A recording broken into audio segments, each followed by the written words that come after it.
Friends, welcome to Ruthvi Kannada vlogs. ನಾನು ಶೋಭಾ. ಎಲ್ಲರೂ ಹೇಗಿದ್ದೀರಾ? ನಾನು ಚೆನ್ನಾಗಿದ್ದೀನಿ. ನೀವೆಲ್ಲರೂ ಚೆನ್ನಾಗಿದ್ದೀರಾ ಅಂತ ಭಾವಿಸ್ತಾ ಇವತ್ತಿನ ಲಾಗ್ನ ಸ್ಟಾರ್ಟ್ ಮಾಡ್ತಾ ಇದ್ದೀನಿ. ಇವತ್ತಿನ ಲಾಗಲ್ಲಿ ನಾನು ಚಿಕ್ಕಡಿಕಾಯಿ ಅಥವಾ ಚಪ್ಪದ ಅವರೆಕಾಯಿ ಸಾಂಬಾರನ್ನ ಮಾಡ್ತಾ ಇದ್ದೀನಿ. ಅದಕ್ಕಿಂತ ಮುಂಚೆ ಯಾರೆಲ್ಲ ನನ್ನ ಚಾನಲ್ನ ಹೊಸದಾಗಿ ನೋಡ್ತಿದ್ದೀರೋ ಸಬ್ಸ್ಕ್ರೈಬ್ ಮಾಡ್ಕೊಳ್ಳಿ. ಪಕ್ಕದಲ್ಲಿರೋಂಥ ಬೆಲ್ಲೈಕನನ್ನು ಪ್ರೆಸ್ ಮಾಡಿ. ನೀವು ಈ ರೀತಿ ಮಾಡೋದ್ರಿಂದ ನಾನು ಯಾವುದೇ ವಿಡಿಯೋ ಅಪ್ಲೋಡ್ ಮಾಡಲಿ ನಿಮಗೆ ಫಸ್ಟ್ ನೋಟಿಫಿಕೇಶನ್ ಬರುತ್ತೆ. ಹಾಗಾಗಿ ಈಗ ಆ ಸಾಂಬಾರನ್ನ ಯಾವ ರೀತಿ ಮಾಡೋದು ಅಂತ ನೋಡ್ಕೊಂಬರೋಣ. ಚಿಕ್ಕಡಿಕಾಯಿನ ಅಥವಾ ಸಿಕ್ಕಡಿಕಾಯಿ ಅಥವಾ ಚಪ್ಪರದ ಅವರೆಕಾಯಿ ಅಂತ ಈ ಥರ ಎಲ್ಲ ಹೆಸರಿಂದ ಕರೀತಾರೆ. ನೀವು ಯಾವ ಹೆಸರಿಂದ ಕರಿತೀರಾ ಅನ್ನೋದನ್ನು ಕಮೆಂಟ್ ಬಾಕ್ಸಲ್ಲಿ ತಿಳಿಸೋದನ್ನು ಮರಿಬೇಡಿ. ಬನ್ನಿ ಸಾಂಬಾರನ್ನ ಬೇಗ ಯಾವ ರೀತಿ ಮಾಡೋದು ಅಂತ ನೋಡ್ಕೊಂಬರೋಣ. ಸಾಂಬಾರು ಮಾಡೋದಕ್ಕಿಂತ ಮುಂಚೆನೇ ಮೊದಲಿಗೆ ಮಸಾಲೆ ರೆಡಿ ಮಾಡ್ಕೊಳ್ಳೋಣ. ಇಲ್ಲಿ ಮಸಾಲೆಗೆ ನಾನು ಶೇಂಗಾ ಬೀಜನ ಹುರಿದ್ಬಿಟ್ಟು ಸಿಪ್ಪೆ ತೆಗೆದು ಇಟ್ಕೊಂಡಿದ್ದೀನಿ, ಒಂದು ಚಿಕ್ಕ ಬೌಲಷ್ಟು. ಹಾಗೆ ಮೀಡಿಯಮ್ ಸೈಜು ಈರುಳ್ಳಿ, ಒಂದು ಟೊಮೊಟೊ, 1 ಇಂಚಷ್ಟು ಶುಂಠಿ, 4-5 ಹೆಸರು ಬೆಳ್ಳುಳ್ಳಿ, ಚಕ್ಕೆ, ಲವಂಗ, ಏಲಕ್ಕಿ ಒಂದೊಂದು, ಹಾಗೆ ಖಾರದ ಪುಡಿ, ಧನಿಯಾ ಪುಡಿ ಇಟ್ಕೊಂಡಿದ್ದೀನಿ. ತೆಂಗಿನಕಾಯಿ ತುರಿ ಒಂದು ಚಿಕ್ಕ ಬೌಲಷ್ಟು. ಈ ಕಡೆ ಚಪ್ಪದ ಅವರೆಕಾಯಿನ ತೊಳೆದ್ಬಿಟ್ಟು ಇಟ್ಕೊಂಡಿದ್ದೀನಿ. ಕೊತ್ತಂಬರಿ ಸೊಪ್ಪು ಮತ್ತು ಒಂದು ಮೀಡಿಯಮ್ ಸೈಜ್ ಈರುಳ್ಳಿ, ಒಂದು ಚಿಕ್ಕ ಟೊಮೊಟೊ, ಆಲೂಗಡ್ಡೆ, ಬದನೆಕಾಯಿ. ಈ ಆಲೂಗಡ್ಡೆ ಬದನೆಕಾಯಿನ ಉಪ್ಪು ನೀರು ಹಾಕಿ ತೊಳೆದು ಇಟ್ಕೊಳ್ಳೋದ್ರಿಂದ ಬೇಗ ಕಪ್ಪಾಗೋದಿಲ್ಲ. ಈ ಟಿಪ್ಪನ್ನು ನೀವು ಒಂದ್ಸರಿ ಫಾಲೋ ಮಾಡಿ ನೋಡಿ. ಹಾಗೆ ಒಗ್ಗರಣೆಗೆ ಕರಿಬೇವು, ಸಾಸಿವೆ, ಜೀರಿಗೆ, ಒಣಮೆಣಸಿನ್ಕಾಯಿ ತಗೊಂಡಿದ್ದೀನಿ. ಈಗ ಮಿಕ್ಸಿ ಜಾರ್ಗೆ ಹಾಕ್ಕೊಳ್ಳೋಣ ಮಸಾಲೆದೆಲ್ಲ. ತೆಂಗಿನಕಾಯಿ ತುರಿ, ಟೊಮೊಟೊ, ಹಾಗೆ ಶೇಂಗಾ ಬೀಜ, ನಾವು ಏನೆಲ್ಲ ತೊಗೊಂಡಿದ್ದೀವಲ್ವ, ಈರುಳ್ಳಿ ಎಲ್ಲವನ್ನು ಸಹ ಹಾಕ್ಕೊಂಡು ಈಗ ರುಬ್ಕೊಂಬರೋಣ.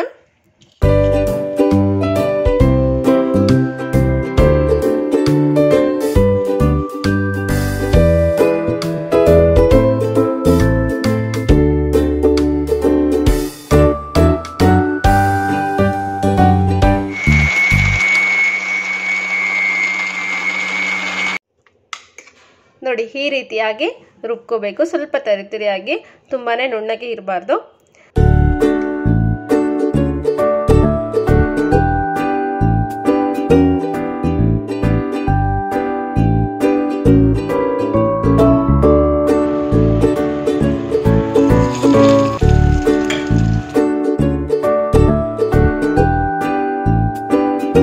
ಈಗ ನಾನು ಚಪ್ಪದ ಅವರೆಕಾಯಿನ ಈ ರೀತಿ ಸಣ್ಣದಾಗಿ ಕಟ್ ಮಾಡಿ ಇಟ್ಕೊಂಡಿದ್ದೀನಿ.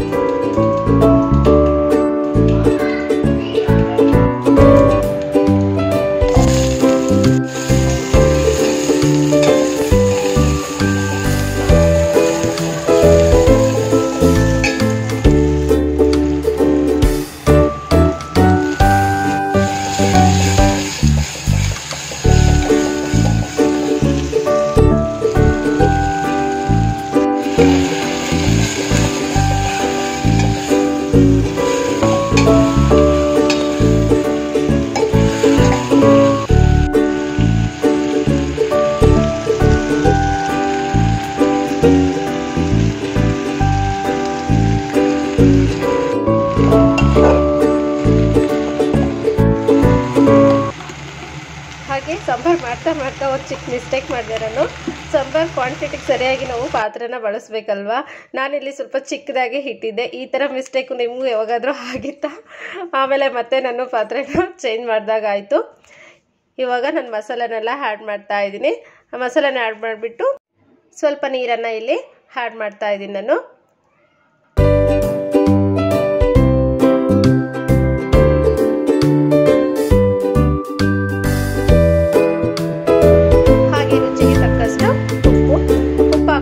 ಸ್ವಲ್ಪ ಹೊತ್ತು ಪ್ಲೇಟ್ ಈಗ ಕುದಿಯೋದಕ್ಕೆ ಬಿಡೋಣ. ಮೀಡಿಯಂ ಫ್ಲೇಮಲ್ಲಿ ಇಡಬೇಕು. ಇಲ್ಲ ಹೈ ಫ್ಲೇಮ್ ಇಟ್ಬಿಟ್ಟೆ ಸಾಂಬಾರೆಲ್ಲ ಹೊರಗಡೆ ಬಂದುಬಿಡುತ್ತೆ. ಹಾಗಾಗಿ ಈ ಥರ ಸ್ಪೂನ್ ಇಟ್ಟು ಪ್ಲೇಟ್ ಮುಚ್ಚೋದ್ರಿಂದ ಬೇಗನೆ ಉಪ್ಪು ಬರೋದಿಲ್ಲ.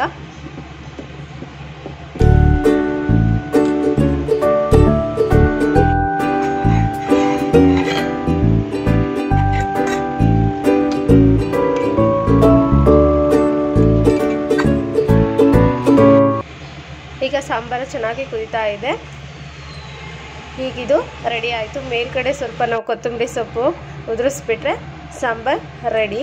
ಮುದ್ದೆಗೂ, ಅನ್ನಕ್ಕೂ, ಚಪಾತಿಗೂ ತುಂಬಾ ಚೆನ್ನಾಗಿರುತ್ತೆ. ನಾನಿವತ್ತು ಈ ಸಾಂಬಾರ್ಗೆ ನಾನು ಮುದ್ದೆ ಮಾಡಿದ್ದೀನಿ. ತುಂಬಾ ಟೇಸ್ಟಿಯಾಗಿ ಆಗಿತ್ತು ಸಾಂಬಾರಂತೂ. ನೀವು ಒಮ್ಮೆ ಮಾಡಿ ಕಮೆಂಟ್ ಬಾಕ್ಸಲ್ಲಿ ತಿಳಿಸೋದನ್ನು ಮರಿಬೇಡಿ ಹೇಗಿತ್ತು ಅಂತ ಹೇಳಿ.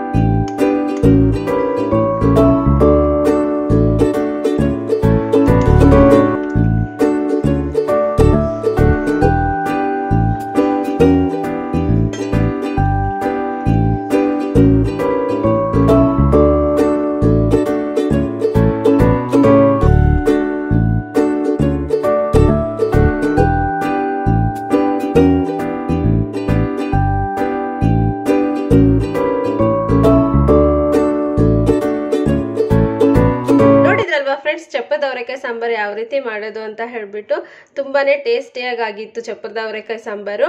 ಇದು ಮುದ್ದೆ ಜೊತೆಗೆ, ಅನ್ನದ ಜೊತೆಗೆ, ಚಪಾತಿ ಜೊತೆಗೂ ಸಹ ನಾವು ತಿನ್ಬೋದು. ತುಂಬಾನೇ ಟೇಸ್ಟಿಯಾಗಿತ್ತು.